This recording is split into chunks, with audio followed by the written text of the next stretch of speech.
thing I hear more about from people out in the public, and I'm sure you do too, than anything else is roads. Roads. There are 1,534 miles of county roads, and there are 153 county bridges that have to be maintained. And we know repairing roads is expensive, but not as expensive as having to replace them. Am I correct that it's between 500,000 and 1,000,000 miles to replace 1 mile of road? Correct. So how did this happen? How did the road maintenance get so far behind? I know it started with the road commissioners. Well, that's the reason we have so many roads. I was reading an article on a former supervisor in Anderson County, John Tom Ashley, and he was supervisor for a long, long time. And his claim to fame was the number of miles of road he paved in Anderson County. And he paved a whole lot of roads. We have more roads, and I've said this before, than some small countries do. But, I mean, you cannot keep up with the funding sources we have with the number of roads we have. And so that's why council is looking at alternative ways to fund the road system. There are several ways you can do that. Vehicle tax on cars, council doesn't like that a bit. We're looking at other possibilities on ways to raise money because it's going to require a massive amount of money to fix the roads, and they're looking at ways that they can do that. So instead of us having the road situation we have, that we could have the best roads in the state. And they're going to be discussing that further at the next council meeting. The state recently undertook some efforts because they were sorely underfunded, okay? They caught all the grief in the world for that. So you've got that. They're beginning to pave some roads. At the council meeting the other night, I think we announced that we were paving 6 roads, and that was 2.5 miles of road, and that was millions of dollars. And so it's just very expensive to do that. People, asphalt equals oil. And so oil prices go up, the cost of asphalt goes up. The other thing that you have... And when oil prices go down, the price of asphalt never comes back down. And the other thing that you need to remember, there are very few paving companies left in the upstate right now. All of the smaller ones, Pickens, for example, has just been purchased, and they're an old line family company here in Anderson forever. Well, they are now absorbed into a larger unit, and then there's another one, and they pretty much, the big time pavers, pretty much, there are only 3 or 4 that are active in this area. And what we're expecting is some smaller paving companies are going to get in there. But, you know, when you think, well, a paving company, well, if you have a paving company, it would be real good if you own the asphalt plant.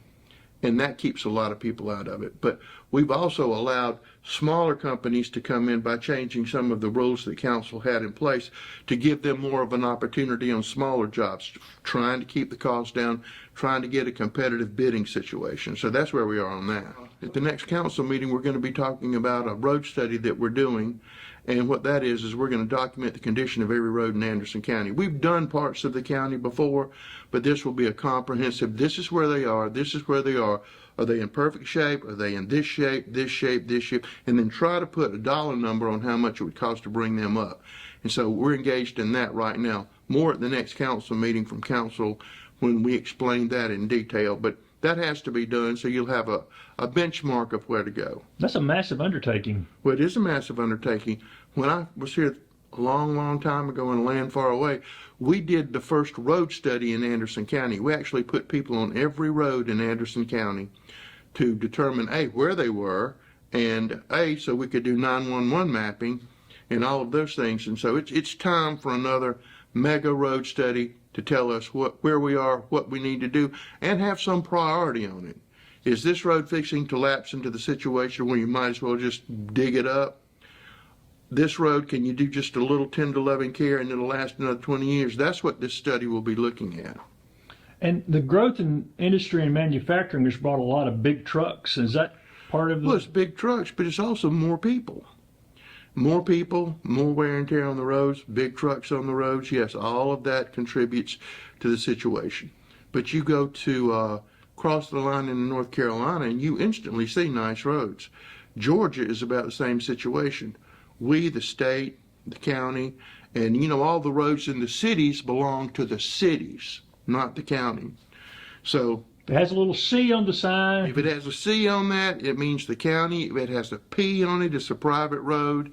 And so that's how you can distinguish. If it has an S, it's a state road. And so we all of us need to be paying more attention.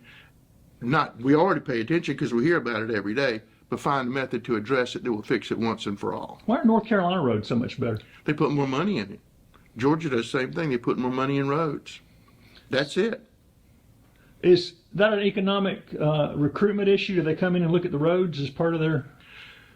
They do, but if you look at where they locate, they usually locate where there's a good road. I mean, there's a reason there are a lot of them clustered on Interstate 85, because all they need to do is jump on 85. But as everybody knows, 85 needs a lot of work too, and it needs lane widening too. If you took half of the money that millage brought in to run the county, you probably still would not put a dent in anything. That's why you have to look at alternative methods on how to fund this with a steady revenue stream that will allow you to program this stuff out way into the future. And council passed second reading of the budget the other night. What's left to hammer out in that budget? Just waiting on maybe some final totals from the state on how much money is available there, on some requests that we have in the budget to see if they come to fruition. And again, trying to estimate our income stream. What is it going to be? So all of those things come into play. So there will be some tweaks between the second and the third. And another thing the county's doing is evaluating all the county-owned buildings, determine Yes. which ones are important and which ones can be leased or sold. How long will that process take? That'll probably take about 2 months. We know two of them. We're looking at several different avenues. Some of the property we own, we will need to keep because we may not need it for you and me, but I can assure you somewhere down the road, like the old shop that we have out near the airport, we've moved all that to 1428. But that property is adjacent to the airport. I can assure you at some point in time, if we sold that, the future councils would come back and they would have to buy that. And then that price would be just absolutely crazy.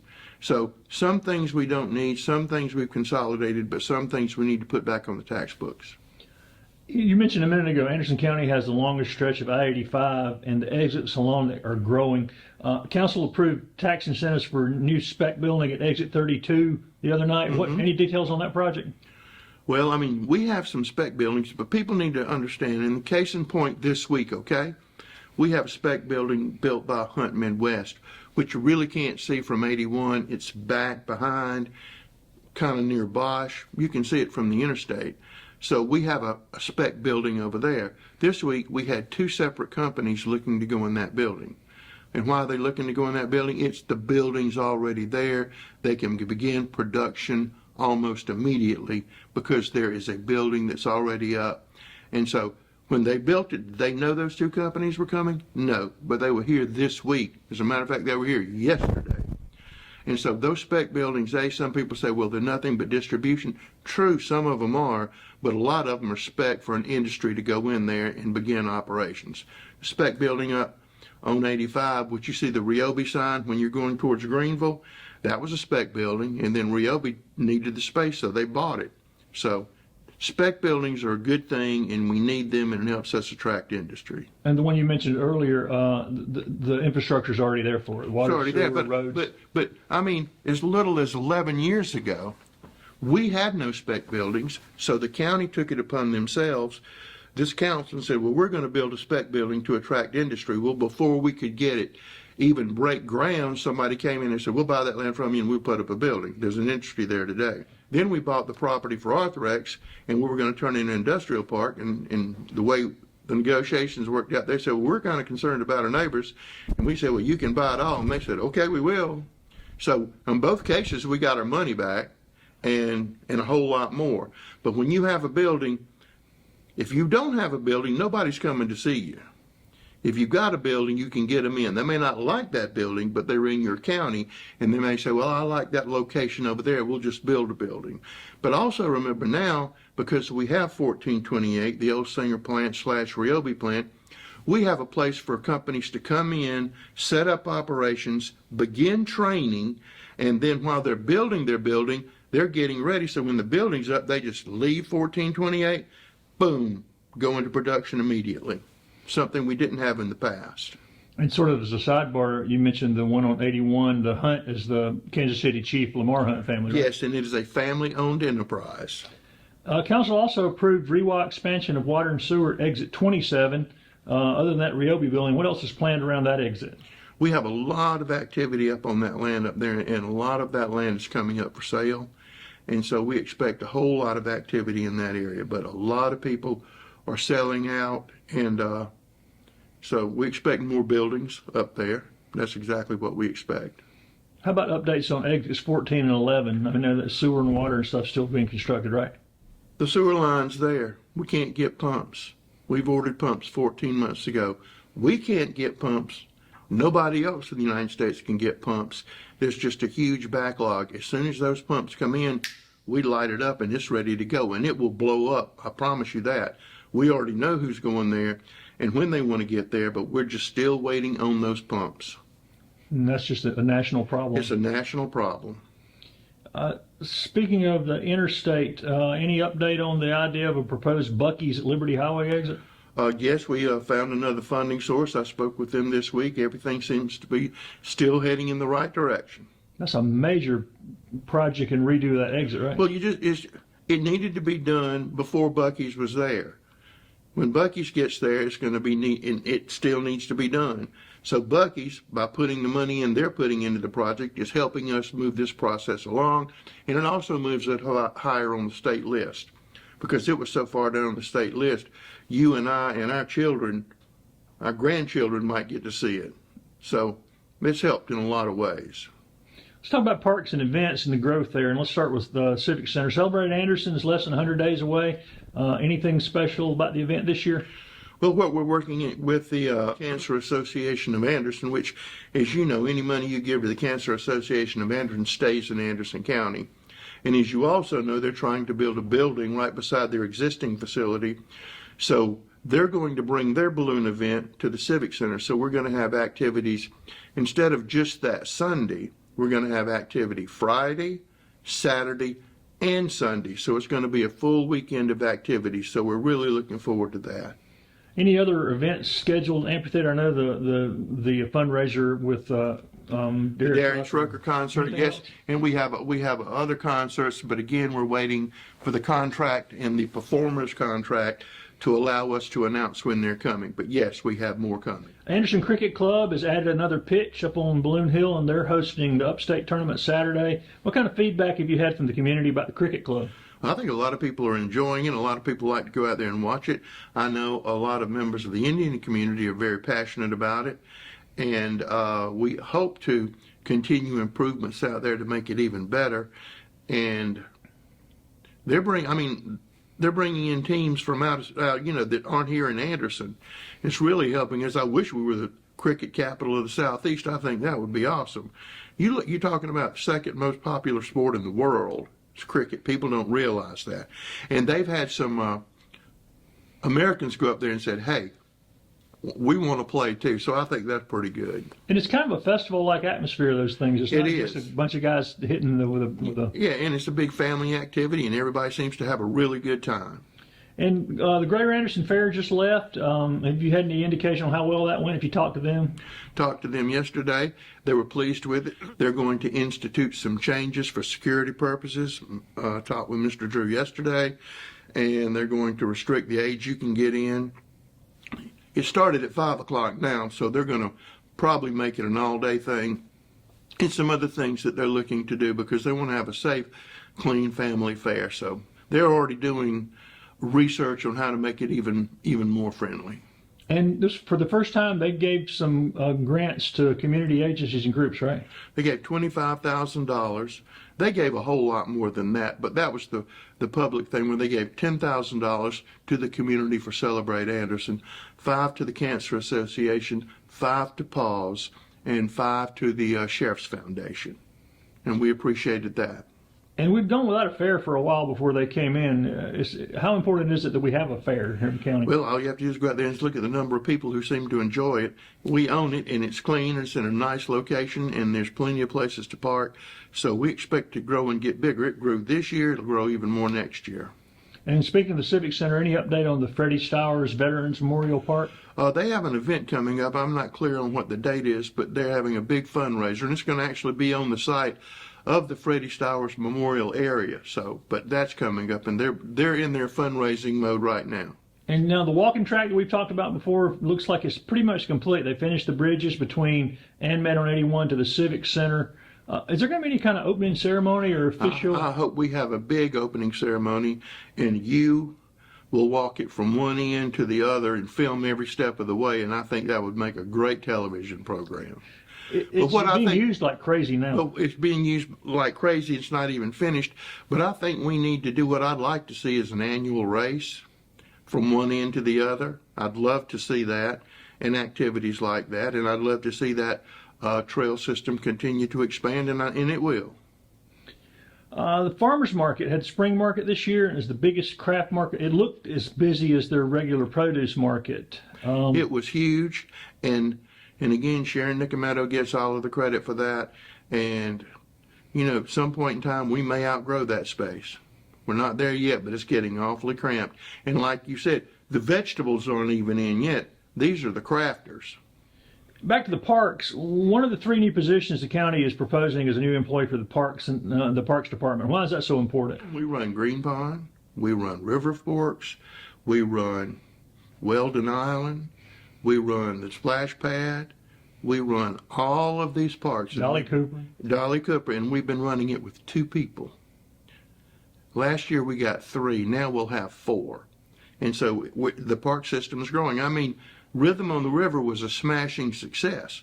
I mean, people were backed up forever. I mean, we're doing more work at Dolly Cooper right now, putting in a playground and going to put in more stuff up there. But we have to maintain those. We have to look after them. They require maintenance. So this is just a process of growth. And there's more than 30 parks in the county. There's more than 30 parks in the county, and I mean, we'll have an event at Sandy Springs. We don't own that park, but we lease that park. People use it. We have Double Springs. We've got parks everywhere, and they require constant attention.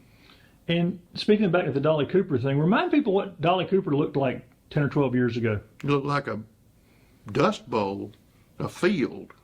Now, very bumpy, hilly, you couldn't get around it. No, and now we have paving and river access and all of those things. They had the first race down the Saluda around 2 weeks ago. The young man who has the Saluda River rafting and kayaking group, he had a race down the river, and I thought that was awesome, and that's bringing more people to the Saluda River, and we're excited about that. And that brings us to Saluda River rallies in about 3 weeks About now. 3 weeks.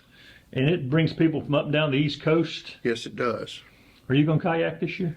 I'm probably going to kayak this year. I usually do. I even kayaked. They said we couldn't kayak because the water was too high. That was the best Let's one. move back to Green Pond Landing you mentioned. It's booked most weekends with tournaments, and I know the Meals on Wheels charity run's coming up here in June. Are any other entertainment events or other outdoor events? We're looking at several events using the amphitheater being sponsored by outside sources. We had conversations on that this week, so we're excited about that. But when they had the boat race, well, it's not really a boat race, well, it's a poker run with those $80 million boats. That's just for one boat. They're going to have a concert out there that's open to the public, and we have another group that wants to put on a concert out there. So we're trying to market that as, it's a fishing area, but also as an entertainment area, because it'd be nice to drive up in your boat or drive over there in your car and have all of this entertainment going on over there. So we're looking to do that. And is it set up electrically to have food trucks and other things? That's already It's in the process of being done. But probably done by summer. Yes. We opened Weldon Island this year, but we just opened the ramp and the small picnic area right there. But any other updates on the EMS service? Is continuing to grow, add vehicles, Well, we won. Steve Kelly, our director, won EMS Person of the Year. Our system won. And yes, we tweak it every day, and we're constantly working on it and working with locations. And Ryobi TTI provided us a space rent-free to put a unit in an area we needed. We're working with Arthrex on them providing us a space, so we're trying to minimize money, but it's working very, very well. Is that one of the key factors for economic development? Do they come in and look at the emergency management systems? Absolutely, they look at that because they want to make sure their employees are safe. All the employees and the people, the managers and plant managers, they want to be safe too. It's very important when you send a paramedic there quickly to provide that service. And I'm proud of all of our paramedics. Those are brave men and women.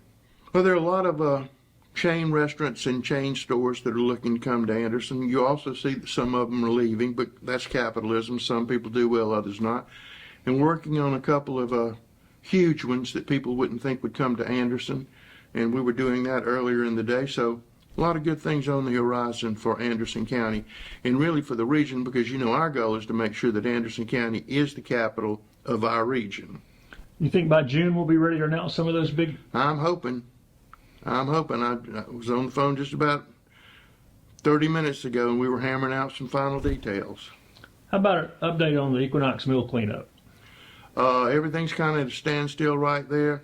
When the state cut off the tax credit supply, that slowed mill redevelopment all across the state, and right now we're just in line, waiting our turn, which I think is a bad decision. Does our legislative delegation say about that? They think it needs to be changed.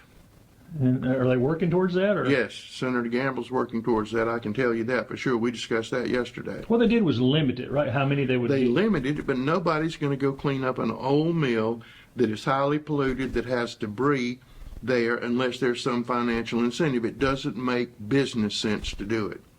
And do you want it just to lay there and not be anything? And does it cost anybody anything? No, it doesn't cost anybody anything. It actually adds value to the tax rolls and improves areas. This is a no-brainer. Well, and all over the South, whoever made those decisions when those were torn down were short-sighted to let them come in and just strip out anything valuable without cleaning it They up. formed an LLC. They took everything good, and then, you go sue an LLC, there's nothing there. Right. They've already taken all the good, and you're hung with it. And in those communities, don't even get me started. The biggest one that I was able to tear down was that 27-acre mill in Ware Shoals. That was the largest one, but there was a lot of money available at that time to do that, to clean that site up. But there is some progress moving, or are you just waiting on? No, there's progress, but it's very, very slow.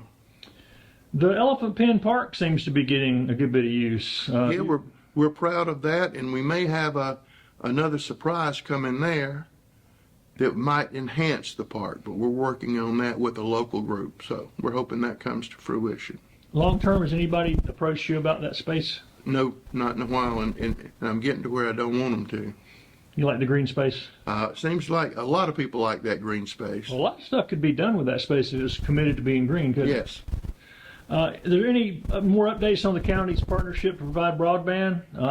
Oh, yes, You mentioned Mike Gambrell. He still doesn't have it at his house. Yeah, he does now. He does. Last time I saw him, he didn't. Okay. Nope, but we received a call from Upcountry Fiber, WCTEL, Blue Ridge Electrics, and they received several grants that are going to expand service in the Honea Path, between Honea Path and Belton area, and he just happens to fall into that. It's not because he was there, but he's going to be able to get broadband and a whole lot of people in that area, in between, and other areas in Anderson County, and our partnership with them has been wonderful, and it's bearing fruit. Well, some people may think this is a bit early, but you and I are of the same tribe, and it's 26 weeks until Anderson County will put up the downtown Christmas tree.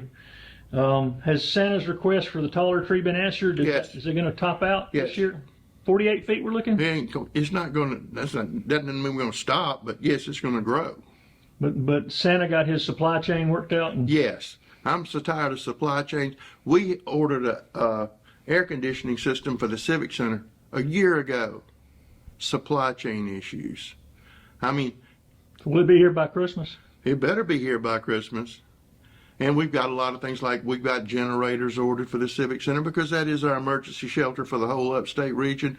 Just all of this stuff. Just back order this, back order that, back order for sheriff's deputies' cars, back order this, back order that. There's supply chain issues everywhere we turn around. We'll finish up with all the county councilmen are having public meetings with their people to answer questions and kind of tell them what's going on. Yep. And also for the people to tell the council people what's going on, what they would like to see, and how they would like to see Anderson County develop. It's a plan. It doesn't form zoning districts, but zoning can be based on the comprehensive plan. But it's a very important activity, and there will be meetings held all across the county. It's been a while since they've had these formal Yes. schedules. Is the recreation plan going to be part of those? Recreation plan is separate but integral to it. It's just like you just put it in there. And those are ready to go now too. Yes.